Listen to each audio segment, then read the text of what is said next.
Deus abençoe nossas crianças. Irmão amado, bom dia. Que a graça e a paz do nosso Senhor e Salvador Jesus Cristo seja sobre a sua vida, sua casa, sua família. Eu quero te convidar a abrir comigo a sua Bíblia no livro de Provérbios, capítulo 16. Provérbios, capítulo 16, vamos ler do primeiro versículo ao versículo 6.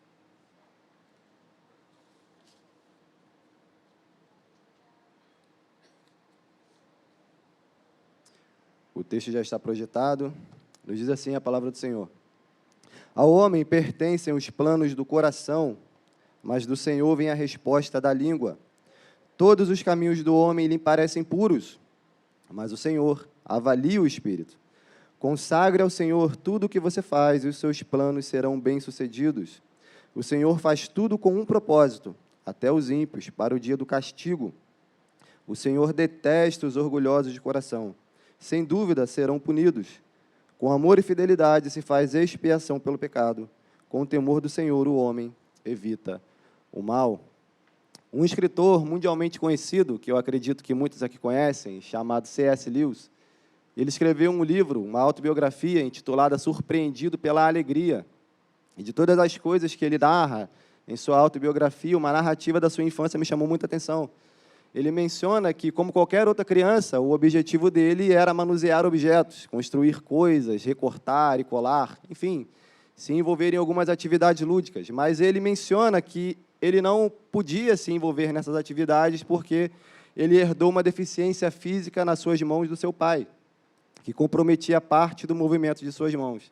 E ele diz que todas as vezes que ele tentava manusear algum objeto, ele se frustrava, porque ele não conseguia manusear nenhum objeto. Mas ele menciona que ele descobriu que havia um único objeto que ele conseguia mencionar, que é uma caneta. Ele conseguia manusear bem uma caneta, ele conseguia escrever muito bem, então ele passou a dedicar todo o seu dia, todas as suas horas a escrever. Ele não começou a escrever porque ele tinha a pretensão de ser escritor, porque ele tinha o desejo de publicar um livro, porque ele queria escrever, não, ele começou a escrever apenas porque esta era a única atividade que ele conseguia realizar. Pois bem, analisando essa situação mais de perto, a gente pode perceber que aquela criança pensava que uma deficiência estava impedindo de alcançar um propósito que ela tinha para ela. Mas, na verdade, aquela deficiência estava impulsionando para o propósito de Deus para a vida dela, ou seja, ela tinha um objetivo, ela tinha um plano, ela queria alcançar um fim, e esse fim estava sendo impedido e ela se frustrava. E ela pensava que aquilo ali era um impedimento para a vida dela, mas, na verdade, era um caminho de Deus para a vida dela, para que Deus realizasse o seu plano para a vida dela. E é óbvio que eu não estou aqui cobrando maturidade de uma criança, é óbvio que eu não estou aqui exigindo que uma criança faça essa leitura ampla de que Deus tinha um propósito maior para a vida dela. É óbvio, é justamente por isso que nós temos, inclusive, a salinha das crianças, para que elas possam aprender o Evangelho de acordo com a sua visão de mundo. Mas nós podemos fazer essa cobrança de nós, afinal de contas, por vezes nós nos comportamos como crianças diante de Deus.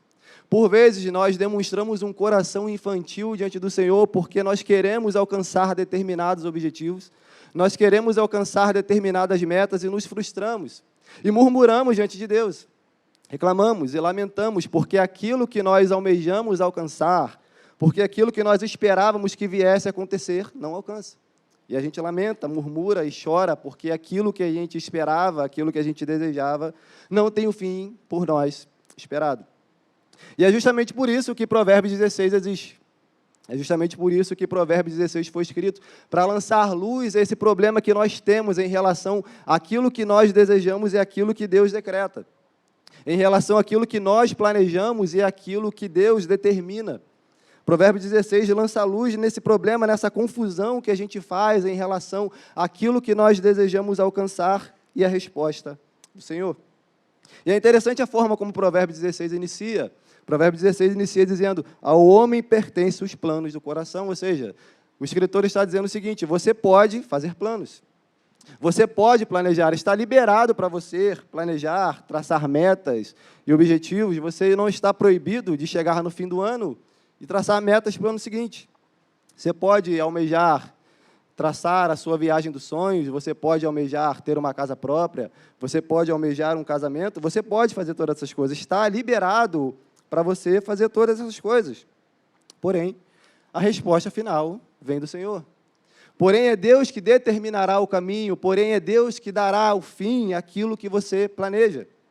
É Deus que dará a resposta em relação àquilo que você deseja alcançar. É como um agricultor, por exemplo, que ara a terra, lança a semente, mas ele não pode garantir a chuva. Ele não pode garantir que a semente germine. Ou seja, ele iniciou um projeto, ele iniciou um empreendimento, mas o fim desse projeto é Deus quem determinará. É Deus quem responderá se aquela semente germinará ou não. Então, Provérbios 16 busca esclarecer na nossa mente como essas coisas funcionam, como a nossa vontade se correlaciona com os propósitos de Deus, como nós buscamos, de certa forma, traçar determinados objetivos e como Deus responde a esses planos que nós realizamos. Então, a primeira coisa que o texto nos aponta é que é necessário que a gente entenda que essa dinâmica existe. É necessário que a gente compreenda que nem todos os nossos planos e objetivos terão um fim que nós esperamos.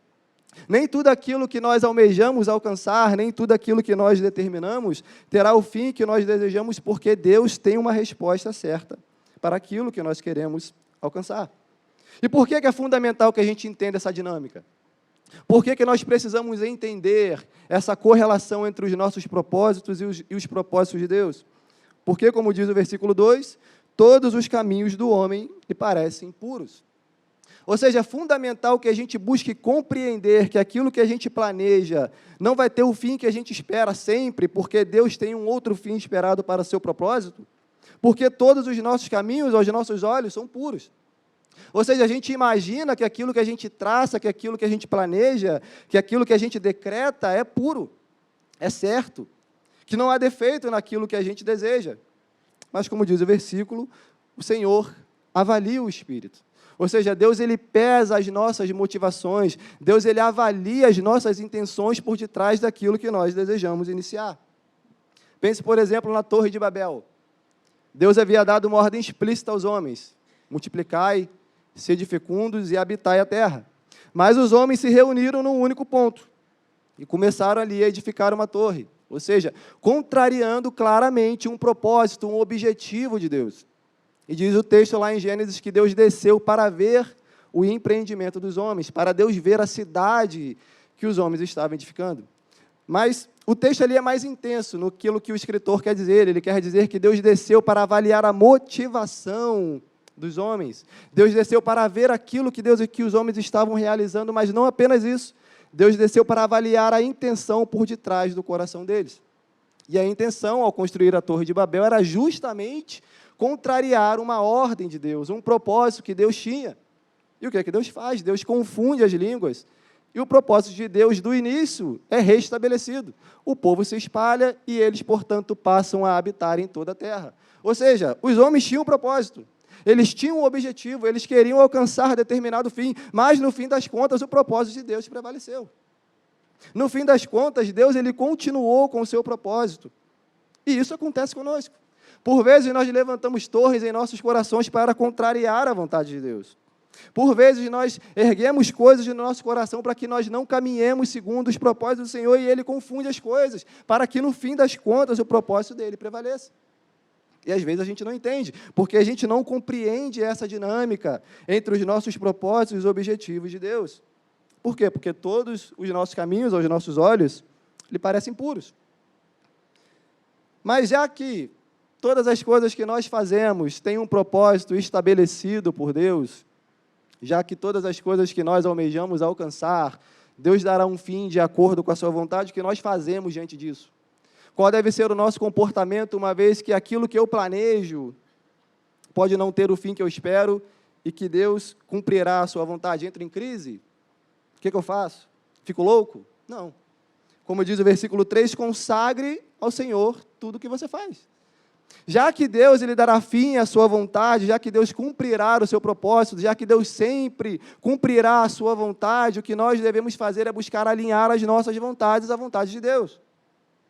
Uma vez que aquilo que eu planejo pode não ter o fim que eu espero e que o Senhor sempre cumprirá a sua vontade, o que nós devemos fazer é nos submeter ao Senhor. O que nós devemos fazer é nos submeter à sua vontade, é alinhar os nossos propósitos com os propósitos de Deus. É buscar moldar o nosso coração, a nossa vontade, com as vontades do Senhor. É buscar submeter a nossa vida, a nossa mente e o nosso coração às vontades de Deus. Ou seja, nós não podemos acreditar que tudo aquilo que nós traçamos é puro aos nossos olhos. Nós não podemos acreditar que tudo aquilo que nós almejamos e desejamos é certo, porque nós precisamos de levar em consideração a vontade do Senhor. E como nós fazemos isso? Consagrando a nossa vida, se submetendo a Ele, consagrando a nossa mente, o nosso coração, toda a nossa vida diária, não apenas aquilo que nós fazemos aos domingos, ao Senhor.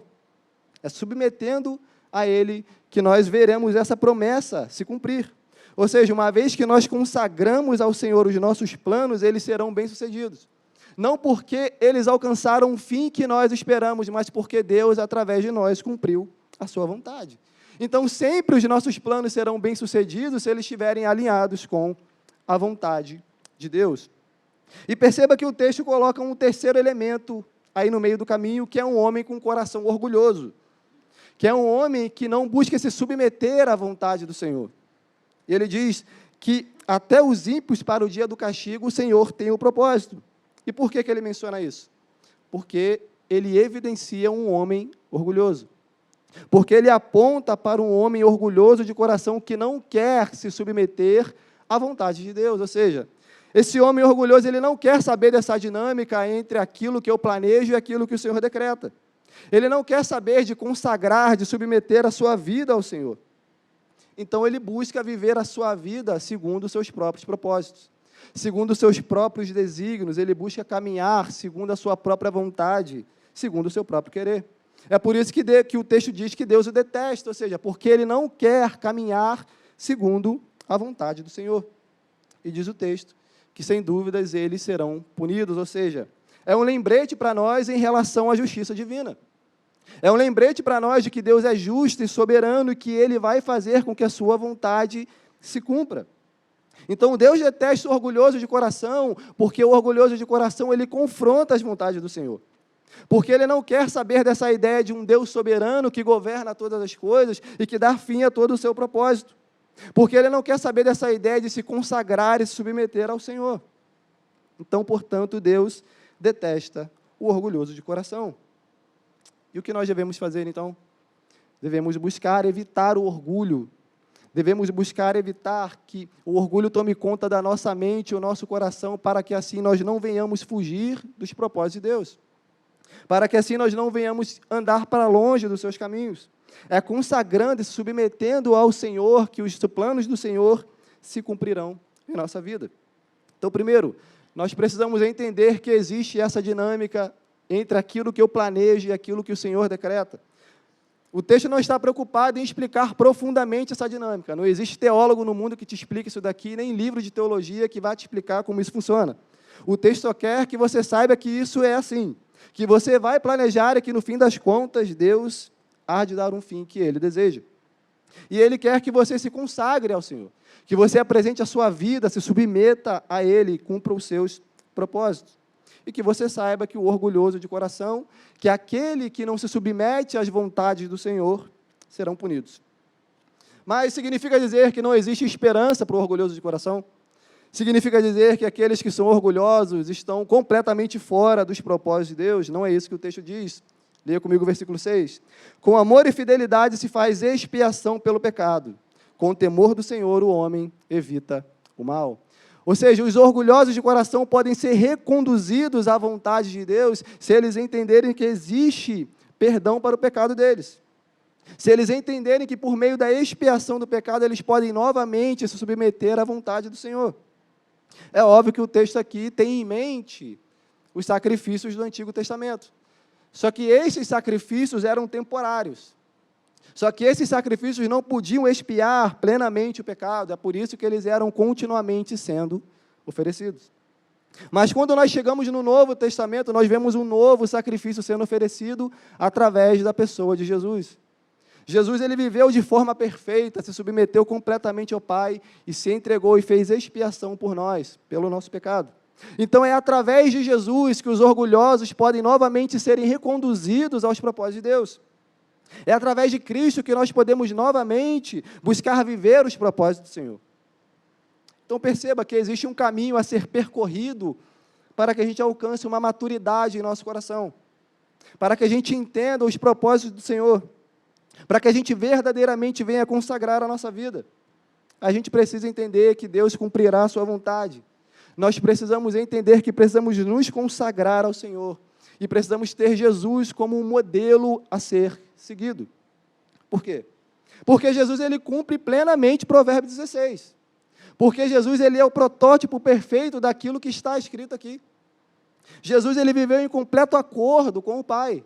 Todos os propósitos de Jesus estavam alinhados com o do Pai. Jesus viveu uma vida de consagração intensa ao Senhor, o orgulho não encontrou espaço nele. Então Jesus ele cumpriu plenamente Provérbios 16. Jesus ele é o protótipo perfeito, o modelo perfeito a ser seguido. Então o que nós devemos fazer? Ao passo que eu busco entender essa dinâmica entre aquilo que eu planejo e aquilo que o Senhor decreta, ao passo que eu busco me consagrar ao Senhor, eu preciso ter Jesus como um modelo, porque Ele cumpriu isso aqui, porque Ele viveu plenamente isso aqui, porque todas as coisas que aqui estão descritas, Jesus cumpriu. Ele foi obediente até a morte de cruz. Ele se submeteu mesmo em momentos de dificuldade. Ele viveu uma vida submissa, de consagração, e o orgulho não teve espaço no seu coração. Então essas coisas acontecem de forma dinâmica, não é uma escadinha que nós vamos subindo e alcançando um próximo nível. Essas coisas acontecem de forma simultânea na nossa vida. Ao passo que eu busco compreender que aquilo que eu planejo terá um fim que o Senhor desejou, eu também busco me consagrar e me submeter a Ele. E ao passo que eu busco me submeter e me consagrar a Ele, eu faço isso olhando para Jesus, que é o meu modelo a ser seguido, que é o meu exemplo. O nosso exemplo não são líderes religiosos, embora hajam muitos homens piedosos que nós podemos copiar, mas o nosso modelo principal é Jesus, que viveu intensamente isso aqui, que verdadeiramente viveu segundo Provérbios 16. Então, diante disso, o que nós fazemos? O que nós precisamos fazer para que verdadeiramente a vontade do Senhor se cumpra em nossa vida? Para que verdadeiramente os nossos planos venham ser bem-sucedidos, não porque eles foram cumpridos de acordo com nossa vontade, mas porque a vontade do Senhor se cumpriu através de nós. Primeiro, nós devemos reavaliar os nossos planos. Precisamos avaliar se aquilo que nós estamos planejando estão de acordo com a vontade do Senhor. Precisamos conhecer bem a palavra de Deus para que nós não sejamos conduzidos pelo engano. Segundo, nós precisamos examinar o nosso coração e avaliar se há orgulho no nosso coração, porque o orgulho nos conduz para longe da vontade do Senhor. Terceiro, precisamos nos consagrar a Deus. Não apenas uma vida de religiosidade que se conduz apenas no domingo, na igreja, mas em contínua consagração diante do Senhor em toda a nossa vida. Precisamos também fugir do orgulho, irmãos. Nós não podemos seguir o modelo deste mundo. Esse mundo tem uma visão de sucesso, uma visão de propósito diferente da nossa. Esse mundo acredita que propósito, que promessa, que todas essas coisas se cumprem de acordo com aquilo que nós esperamos e não de acordo com aquilo que Deus espera. Esse mundo quer que as coisas se voltem para eles. As pessoas aí fora querem que os olhares sejam atraídas para elas, querem ser vistas, ser reconhecidas. Mas, ao contrário disso, nós precisamos olhar para o Senhor e ter Jesus como exemplo a ser seguido. Porque Ele não atraiu os olhares para si, Ele não buscou viver, não atraiu a glória para si. Antes, Ele abriu mão de sua glória e se apresentou como servo. E buscou viver uma vida de submissão e consagração ao Senhor, buscando glorificá-lo em todos os seus caminhos, em tudo aquilo que Ele vivia.